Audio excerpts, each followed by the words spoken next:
2017 2017ರಲ್ಲಿ October ನಮ್ಮ election ಆಯಿತು.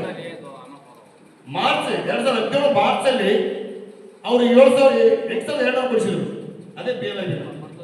ಅವ್ರು ಯಾವ ಸೇಲ್ ಮಾಡಿದ್ರು? ಬಂಗಾರಕ್ಕೆ ಮಾಡಿದ್ರ, ಮಣ್ಣಿಗೆ ಮಾಡಿದ್ರ? ಅವರು ಬಂಗಾರಕ್ಕೆ ಮಾಡಿದ್ರು. ಈ ಕಾಪಿ ನಮಗೆಲ್ಲ ಕೊಟ್ಟಿವಿ, ಅದು ಮತ್ತೆ ಇವತ್ತು ಕೊಡ್ತಾ ಇದ್ದೀವಿ. ಯಾಕಂದ್ರೆ ಅವರು PLI 8,200 ಕೊಡಿಸ್ಬೇಕಾದ್ರೆ 38 kg ಬಂಗಾರ ಕಡಿಮೆ ಇದೆ.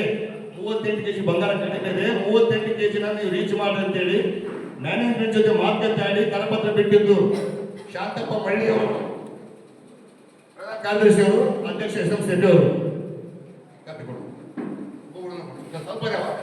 ಸ್ವಲ್ಪ ಕಾಪಿ ಇದ್ದಾರೆ. ರೈಟ್, ಒಂದು ಲೈನ್ ತಗೊಂಡು ಒಬ್ಬರು ಓದ್ಕೊಡ್ರಿ. ಈ ವಿಷಯನ ನಾವು ಎಲೆಕ್ಷನ್ ಟೈಮಲ್ಲಿ ಹೇಳಿದಿವಿ. ಆದ್ರೆ ಏನಪ್ಪ ಅಂದ್ರೆ ನಮ್ಮ ಹೇಳಿದ್ರೆ ಸ್ವಲ್ಪ ವ್ಯತ್ಯಾಸಗಳಾಗಿರ್ಬೋದು. ಯಾಕಂದ್ರೆ ಬಣ್ಣ ಹಚ್ಚಿ ಹೇಳಂತ ನಾಟಕ ನಮ್ಮ ಪಕ್ಷದಾಗಿಲ್ಲ. ಬಣ್ಣ ಹಚ್ಚಿ ನಾಟಕ ಮಾಡಂತ ಕಾರ್ಯಕರ್ತರಾಗಲಿ ಅಂತ ಕಾರ್ಯಕರ್ತ ನಮ್ಮ ಸಂಘಟನೆ ಇಲ್ಲ. ಅದನ್ನು ಹೇಳಿದ್ರು ಸಹ ಅದು ನಮ್ಮ ಪ್ಲೇ ಮಾಡಲಿ, ಬಂಗಾರ ಸೈನ್ ಮಾಡಿದ್ರೆ ನಾವು ಹುಡುಗರ ಅಡ್ಮಿಷನ್ ಟೈಮ್ನಾಗ ನಾವು ಕೊಡಿಸ್ತಿದ್ದೀವಿ. ಜೂನ್ ನಾವು ಕೊಡಿಸ್ತಿದ್ದೀವಿ. ಇವ್ರು ಅದನ್ನ ಕಳೆದ್ರು ಒಮ್ಮೆ ದಸರಾ ಕೊಡ್ಸ್ಕೊಂತಾರ. ಮತ್ತೆ ಇವತ್ತು 2.5 ವರ್ಷ ಆಯ್ತು ಸ್ವಾಮಿ, ಇವತ್ತು ನೀವ್ ಯಾಕೆ ಕೊಡಿಸ್ತಾ ಇಲ್ಲ? ಈಗ ಯಾರ ಮಕ್ಕಳು ಸ್ಕೂಲ್ಗೆ ಹೋಗ್ತಾ ಇಲ್ವಾ? ಅವಾಗ ನಾವು ನಮ್ಮ ಅಧಿಕಾರದಿಂದ ಮಾತ್ರ ಎಲ್ಲ ಕಾರ್ಮಿಕ ಮಕ್ಕಳು ಸ್ಕೂಲಿಗೆ ಹೋಗ್ತೀವಿ. ಇವತ್ತು ಯಾರ ಮಕ್ಕಳು ಸ್ಕೂಲ್ಗೆ ಹೋಗ್ತಾ ಇಲ್ವಾ? ಇವತ್ತು 2.5 ವರ್ಷ ಆಯ್ತು, ನೀವೇನು ಕೊಡ್ತಾ ಇದ್ರಿ? ನೀವು ಕೊಡ್ತಾ ಇಲ್ಲಲ್ಲ. ಇದೊಂದು ಸಲ ಸಾಕು, ನೆಕ್ಸ್ಟ್ ಬಂದ್ಬಿಟ್ಟು ಕೇಳಲ್ಲ ನಾವು. ಇದು ಲಾಸ್ಟ್ ಚಾನ್ಸ್ ಅಂತ ಬರ್ಕೊಟ್ಟಂತ ನಾವು ಕರಪತ್ರ ಹಂಚಿನ ಸಹ ಅದನ್ನು ನೀವು ಓದಿದ್ರಿ. ಆದ್ರೆ ಇವತ್ತು ಅದನ್ನು ಓದಿ ಏನು ತಪ್ಪು ಮಾಡ್ರಿ, ಇವತ್ತು ಆ ತಪ್ಪಿಗೆ ಪ್ರಾಯಶ್ಚಿತ್ತ ಪಶ್ಚಾತ್ತಾಪ ಪಡಗಟ್ಟರೆ ನನಗೆ ಅನ್ಸುತ್ತೆ. ಅದಕ್ಕೆ ಅವರು 108 ನಾಟಕ ಮಾಡಿದ್ರು. ಅವರು ಬಂದು ಹುಡುಗಿ ಕೊಟ್ಟಿಲ್ಲ, ಬೋನಸ್ ಕೊಟ್ಟಿಲ್ಲ, ಬಂದು ಎಲ್ಲೆಲ್ಲೋ ಶಾರ್ಟ್ನಲ್ಲಿ ನಿಂತು ಗಲಾಟೆ ಮಾಡೋದು, ಅದು ಮಾಡೋದು, ಇಷ್ಟೆಲ್ಲ ಮಾಡಿದ್ರು ಆಡಳಿತ ವರ್ಗ ಮ್ಯಾನೇಜ್ಮೆಂಟ್ ಏನಾದ್ರು ಒಬ್ಬರಿಗೆ ಒಂದು ಚಾರ್ಜ್ ಇಶ್ಯೂ ಮಾಡ್ತಾರೆ. ಇಷ್ಟೆಲ್ಲ ಗಲಾಟೆ ಮಾಡಿದ್ರು, ಉತ್ಪಾದನೆ ಧಕ್ಕೆ ಮಾಡಿದ್ರು, ಜನಗಳು ಗೊಂದಲಿಸಿದ್ರು. ಯಾರ್ಯಾರು ಒಬ್ಬರಿಗೂ ಒಂದು ಚಾರ್ಜ್ ಇಶ್ಯೂ ಮಾಡ್ತಾರೆ ಕಂಪನಿ ಮ್ಯಾನೇಜ್ಮೆಂಟ್ ಮಾಡಿಲ್ಲ. ಯಾಕಂದ್ರೆ ಅವ್ರವ್ರಿಗೆ ಬೇಕಾಗಿತ್ತು, ಅವ್ರವ್ರಿಗೆ ಬೇಕಾದಗೋಸ್ಕರನೇ ಅವರು ಸೇರಿ ಮಾಡಿಸ್ತಾರೆ ನಾಟಕ. ಅವರು ಸೇರಿ ನಾಟಕ ಮಾಡಿಸಿದಾಗ ಇದು ಜನಗಳಿಗೆ ಮುಕ್ತ ಜನ ಕಾರ್ಮಿಕರು ಹೆಂಗೆ ತರ ಬಂದ್ರ ಇವತ್ತು ಹೇಳ DK 998 ಕೋಟಿ ಇವತ್ತು ಸಾಲ ತಗೊಂಡದ ಸರ್ಕಾರ. ಸಾಲ ತಗೊಂಡು ನಮ್ದು 850 ಕೋಟಿ ಅಲ್ಲದೆ ಮತ್ತು 998 ಕೋಟಿ ಸಾಲ ತಗೊಂಡು ಇವತ್ತು ಟೌನ್ಶಿಪ್ ಮಾಡಕೊಂಡದ. ಇದರಿಂದ ಏನಾಗ್ತದ? ಕಾರ್ಪೊರೇಟ್ ಬಂದ್ಗಳು ಇದೆಲ್ಲ ಟೋಟಲ್ ಆಗಿ ನಾಳೆ ಟೆಂಡರ್ ಆಗ್ತದ, ನಾವು ಟೆಂಡರ್ಗೆ ದುಡಿಯೋದಾಗ್ತದ. ಇದೆಲ್ಲ ಆಗತ್ತಪ್ಪಂತ ಕಾರ್ಮಿಕರು ಹೇಳಿದ್ರೆ ಇದ್ರ ಬಗ್ಗೆ ಅದಾಗ್ಬಿಡು ಈ ಒಂದು ಮೆಂಟಾಲಿಟಿ ನಮ್ಮ ಕಾರ್ಮಿಕರು ಬೆಳೆದ್ಬಿಟ್ಟು ಇದನ್ನ ಹೋಲಿಸಿದ್ರೆ ಬಹಳ ಕಷ್ಟ ಆಗ್ತದೆ. ಯಾಕಂದ್ರೆ ಈಗ ವಿಷಯನ ಕೂಲಂಕುಷವಾಗಿ ಅರ್ಥ ಮಾಡಿಕೊಂಡು ಇವತ್ತಿನ ಸ್ಥಿತಿಗತಿ ಏನಿದೆ, ಇನ್ನು ಸ್ಥಿತಿಗತಿ ಏನಿತ್ತು ಕಂಪ್ನಿದು ಕಾರ್ಮಿಕರದು, ಅವಾಗ ಕಾರ್ಮಿಕರು ಹೆಂಗಿತ್ತು, ಇವತ್ತು ಕಾರ್ಮಿಕರು ಹೆಂಗಿದೆ? ಅವತ್ತು 80% ಕಾರ್ಮಿಕರು ನಿಯತ್ತಿದ್ರು, ಇವತ್ತು 80% ಉಂಟಾಗಿದೆ. ಅಂತ ಕಾರ್ಮಿಕ ವರ್ಗ ಇವತ್ತು ನಾವು ಲೀಡ್ ಮಾಡಬೇಕಾಗಿದೆ. ಅದಕ್ಕೆ ಕೂಲಂಕುಷವಾಗಿ ಇವತ್ತು ಟ್ರೇಡಿಂಗ್ ಸೆಕ್ಟರ್ ಆಫ್ ಇಂಡಿಯಾ ಇವತ್ತು 2020ರಿಂದ ಇವತ್ತೇನು ಸೋತಿದೆ, ಅವತ್ತಿಂದ ಇವತ್ತವರೆಗೂ ಕಂಪನಿಯ ವಿರುದ್ಧ, ಸರ್ಕಾರದ ವಿರುದ್ಧ ಪ್ರತಿಯೊಂದಕ್ಕೂ ಹೋರಾಟ ಮಾಡ್ಕೊಂಡು ಬಂದಿದೆ. ಆದರೆ ಕಾರ್ಮಿಕ ಸಂಘದ ವಿರುದ್ಧ ಯಾವುದೋ ಹೋರಾಟ ಮಾಡಿ ನಮ್ಗೆ ಬೇಕಾದ ಕಾರ್ಮಿಕ ವರ್ಗ ನಾವು ಲೀಡ್ ಮಾಡಬೇಕು.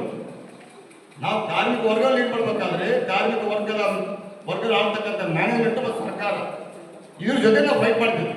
ಇದ್ರ ಜೊತೆ ಫೈಟ್ ನಮ್ಗೆ ನಿರಂತರವಾಗಿದೆ. ಎಲೆಕ್ಷನ್ ಬೇಕಾದ್ರೆ ಎಲೆಕ್ಷನ್ ಟೈಮಲ್ಲಿ ಎಷ್ಟೆಷ್ಟೋ ಪಕ್ಷಗಳು ಬಂದ್ಬಿಡ್ತೇವೆ. 5-6 ಲಾಸ್ಟ್ ಆಗೈತೆ 6 ಪಕ್ಷ 6 ಸಂಘಟನೆಗಳು ಕಾಂಟೆಸ್ಟ್ ಮಾಡಿದ್ವು. ಲಾಸ್ಟ್ ಎಲೆಕ್ಷನ್ 6 ಸಂಘಟನೆಗಳು. ಇವತ್ತು ಕಾರ್ಮಿಕರ ಪರವಾಗಿ ದೊರೆಯತಕ್ಕಂಥ ಪಕ್ಷಗಳು ಯಾವಿದ್ದಾವೆ ಹೇಳಿ? ಮತ್ತೆ ಎಲೆಕ್ಷನ್ ಮತ್ತೆ ಬಂದ್ಬಿಡ್ತಾರೆ. ಇವರು ಕಾರ್ಮಿಕ ವರ್ಗವನ್ನ ಉಳಿಸ್ಬೇಕು, ಬೆಳೆಸಬೇಕು. ಸಂಸ್ಥೆ ನಮ್ಮದೇ ಆದ ಕಂಪನಿ ಇದು. ಈ ಕಂಪನಿ ಇದ್ರೆ ಈ ಕಂಪನಿ ಇದ್ರೆ ಈ ಕಂಪನಿ ಕಂಪನಿ ನಮ್ಮ ಕೆಲಸ ಇದ್ರೆ ನಾವು ಲೀಡರ್ ಇರ್ತೀವಿ, ನಾವು ಕಾರ್ಮಿಕ ಇರ್ತೀವಿ. ಕಂಪನಿನೇ ಟೆಂಡರ್ ಆಗಿರ್ತದೆ, ನಾವೇನೆಲ್ಲ ಲೀಡರ್ ಇಲ್ಲ. ಒಟ್ಟಿನಲ್ಲಿ ಏನು ಬಂದ್ರೆ ಇಲ್ಲಿ ಲೀಡರ್ ಆಗ್ಬೇಕು, 3 ವರ್ಷ ಮಜಾ ಮಾಡಬೇಕು, ರೊಕ್ಕ ಮಾಡ್ಕೋಬೇಕು ಅನ್ನೋ ಉದ್ದೇಶ ಇಟ್ಕೊಂಡು ಬರ್ತಕ್ಕಂಥ ಲೀಡರ್ಶಿಪ್ನೇ ಭಾಳ ಇದೆ. ಆ ಥರ ಆಸ್ಪದ ಕೊಡ್ಬೇಕು. ಆ ಥರ ಆಸ್ಪದ ಕೊಡಿದ್ರೆ ನಾವು ಆಮೇಲೆ ಟಿಕ್ಕದ ಆ ಮೆಂಟ್ಲದನ ಇದು ಇದು ಇದು ಗುಬ್ಬೆ ಕೊಡಿಸ್ತಾರೆ. ಹೆಲ್ಟ್ ಮಾಡ್ಕೊಂತಿದ್ರಪ್ಪ ಅಂತಂದ್ರೆ ನಾವು ಹುಚ್ಚದನ ಮಾಡ್ಕೊಂತೀನಿ ಮಾಡಿ ಈಸ್ಪಟ್ ಆಡು, ಚೂಜಾಡು, ಮಟಗಾಡು ಅಂದ್ರೆ ನಾವು ಒಳ್ಳೆ ಮನುಷ್ಯ. ಇಂಥ ಜನ ಸೇರಿದಾಗ ಯಾರಂತ ಲೀಡ್ ಮಾಡ್ಬೇಕು ಹೇಳಿ. ಬಂದವರಾದರೂ ತಿಳ್ಕೊಂಡು, ಕಾರ್ಯಕರ್ತರಾದರೂ ತಿಳ್ಕೊಂಡು, ಸಂಘದ ಉದ್ದೇಶಗಳೇನು, ಕಾರ್ಮಿಕ ವರ್ಗವನ್ನು ಲೀಡ್ ಮಾಡ್ಬೇಕಾದ್ರೆ ಏನ್ ಬೇಕು ನಮಗ, ಆ ಉದ್ದೇಶಗಳ ಅಂಶಗಳನ್ನು ನಾವು ಅಡ್ಕೋದು ಮಾತ್ರ ನಾವು ಸಂಘ ಲೀಡ್ ಮಾಡೋ ಸಾಧ್ಯ ಅಂತ. ಇನ್ನೊಬ್ಬ ಸಂಘಾತಿ ಜೊತೆ ಎದುರು ಫೈಟ್ ಮಾಡೋಕೆ ನಮಗೆ ಬೇಕಾದ್ರೆ ಏನಾದ್ರು ಫೈಟ್ ಮಾಡೋದು ಸ್ಥಿತಿ ನಾವು ಬೇಕು. ಅದನ್ನ ನೀವು ಸಭೆಗಳಿಗೆ ಹಾಜರಾಗಿ, ಇಲ್ಲ ನೀವು ಫ್ರೆಂಡ್ಶಿಪ್ ಅಲ್ಲಿ ಕೂತು ಚರ್ಚೆ ಮಾಡಿ, ಕೆಲವು ಆಗುವ ವಿಷಯಗಳನ್ನ ಚರ್ಚೆ ಮಾಡಿದಾಗ ಮಾತ್ರ ತಮಗೆಲ್ಲ ಗೊತ್ತಾಗ್ತದ. ಆ ನಿಟ್ಟಿನಲ್ಲಿ ಇವತ್ತು ಈ ಒಂದು ಸರ್ವ ಸದಸ್ಯ ಸಾಮಾನ್ಯ ಸಭೆಯನ್ನ ಕರೆದು ಮುಂದಿನ ಅನಾಹುತಗಳು, ಅಪಾಯ ಸ್ಥಿತಿ ಏನಿದೆ ಹಟ್ಟಿ ಚಿನ್ನಗಡಿ ಕಾರ್ಮಿಕ ವರ್ಗ ಅನ್ನೋದನ್ನ ಕೂಲಂಕುಷವಾಗಿ ನಮ್ಮ ರಾಜ್ಯಾಧ್ಯಕ್ಷರು ತಿಳಿಸ್ತಾರೆ. ದಯವಿಟ್ಟು ಎಲ್ಲರೂ ಶಾಂತಿಯಿಂದ ದಯವಿಟ್ಟು ಕೂಲಂಕುಷವಾಗಿ ಕೇಳಿ ಆ ವಿಷಯದ ಬಗ್ಗೆ ಮತ್ತೆ ಚರ್ಚೆಗಳಿರ್ತಾವೆ. ತಮಗೇನಾದರೂ ಕೇಳಬೇಕಂದ್ರೆ ಅದೇ ಆ ವಿಷಯದಾಗಲಿ, ಇಲ್ಲ ನಿಮ್ದು ಏನೀಗ ಕೇಳಬೇಕಂತ ಇಟ್ಟು ಬಂದ್ರೆ ಅವನಿಗೆ ಕೇಳ್ಬೋದು, ಅದಕ್ಕೆ ಅವಕಾಶ ಕೊಡ್ತದ. ದಯವಿಟ್ಟು ಎಲ್ಲರೂ ಶಾಂತಿಯಿಂದ ಕುಳಿತುಕೊಂಡು ಮುಂದಿನ ವಿಷಯ ಮಂಡನೆಯನ್ನ ಕಾಮ್ರೇಡ್ MD ಅಮೀರಲ್ಲರು ಮಾಡ್ತಾರೆ. ದಯವಿಟ್ಟು ಎಲ್ಲ ಕೇಳಬೇಕು. ಗೋವಿಂದಪ್ಪ ನೀರು ವ್ಯವಸ್ಥೆ ಮಾಡ್ಬೇಕ್ರಿ, ನೀರು ವ್ಯವಸ್ಥೆ ಮಾಡ್ಬೇಕು.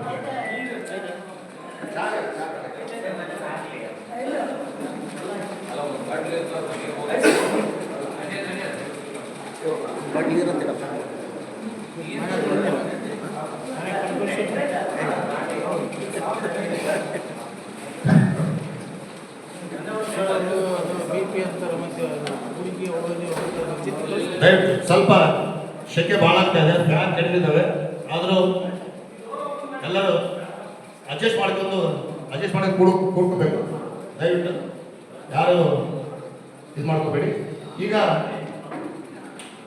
ವಿಷಯ ಮಂಡನೆ ನಮ್ಮ ರಾಜ್ಯಾಧ್ಯಕ್ಷ ಕಾಮ್ರೇಡ್ MD ಅಮೀರಲ್ಲರು ಮಾಡಿಕೊಡ್ತಾರೆ ಕೇಳ್ಕೊಳ್ತಾರೆ.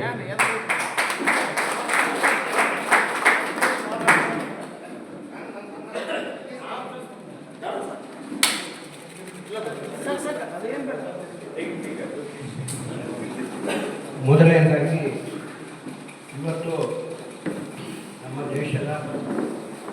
ದೇಶಕ್ಕೆ ಒಂದು ಸ್ಲೋಗನ್ ಕೊಟ್ಟು ತ್ಯಾಗ ಆದಂಥ ಒಂದು ವ್ಯಕ್ತಿಯ ಈಗಾಗಲೇ ನೀವು 117ನೇ ಜನ್ಮದಿನದ ಅಂಗವಾಗಿ ಈಗಾಗಲೇ ನಾವು ಅವರಿಗೆ ಅವರ ಸ್ಲೋಗನ್ ಏನಂದರೆ ಇನ್ಕಿಲಾಬ್ ಜಿಂದಾಬಾದ್. ಈ ಸ್ಲೋಗನ್ ಕೊಟ್ಟವರು ಕಾಮ್ರೇಡ್ ಭಗತ್ ಸಿಂಗ್ ಅವರು. ಆಗಿನ ಒಂದು ಹಿಂದಿ ಸ್ಲೋಗನ್ ಇದು. ಈಗೆಲ್ಲರೂ ನಾವು ಮಾತಾಡ್ತೀವಿ ಇನ್ಕಿಲಾಬ್ ಜಿಂದಾಬಾದ್, ಇನ್ಕಿಲಾಬ್ ಜಿಂದಾಬಾದ್ ಅಂತ. ಈ ಸ್ಲೋಗನ್ ತನ್ನ ಮನದಲ್ಲಿ ಇಟ್ಕೊಂಡು ಈ ದೇಶದ ಜನರಿಗೆ ಕೊಟ್ಟಂತಹ ವ್ಯಕ್ತಿ ಇವತ್ತು ಅವರ 117ನೇ ಜನ್ಮ ದಿನಾಚರಣೆಯ ದಿನದಿಂದೇ ಇವತ್ತು ನಾವು ಈ ಸಭೆಯನ್ನು ಪ್ರಾರಂಭ ಮಾಡ್ತಾ ಇದ್ದೀವಿ. ಭಾಳ ದೀರ್ಘವಾಗಿ ಈಗಾಗಲೇ ಕಾಮ್ರೇಡ್ DK ಲಿಂಗಸೂರ್ ಮತ್ತು ಕೆಲವು ಸ್ಥಳೀಯವಾದಂಥ ವಿಷಯಗಳು ಕಾಮ್ರೇಡ್ ಗುರ್ದಪ್ಪ ಅವರು ಹೇಳಿದ್ದಾರೆ.